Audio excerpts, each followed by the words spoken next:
মিয়ানমারের সংঘাত বাংলাদেশ সীমান্তে নিরাপত্তা ঝুঁকি তৈরি করতে পারে এমন সতর্কবার্তা দিয়ে রোহিঙ্গা সংকট সমাধানে সমন্বিত আন্তর্জাতিক উদ্যোগ নেওয়ার আহ্বান জানিয়েছেন প্রধান উপদেষ্টা ডক্টর মোহাম্মদ ইউনূস।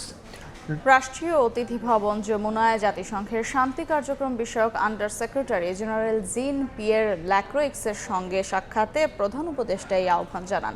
জাতিসংঘ প্রতিনিধিকে মিয়ানমারের চলমান সংঘাত এবং বাংলাদেশ সীমান্তে গুলিবর্ষণের ঘটনা সম্পর্কে অবহিত করেন প্রধান উপদেষ্টা। এ সময় ডক্টর ইউনূস সতর্ক করে বলেন, অব্যাহত অস্থিতিশীলতা আরও বাড়তে পারে, যা নিরাপত্তা ঝুঁকি তৈরি করতে পারে। রোহিঙ্গা সংকট সমাধানে সমন্বিত আন্তর্জাতিক উদ্যোগের আহ্বান জানান তিনি। শান্তিরক্ষা মিশনে বাংলাদেশ থেকে আরও বেশি নারী সদস্য নিতে জাতিসংঘের প্রতি আহ্বান জানান প্রধান উপদেষ্টা।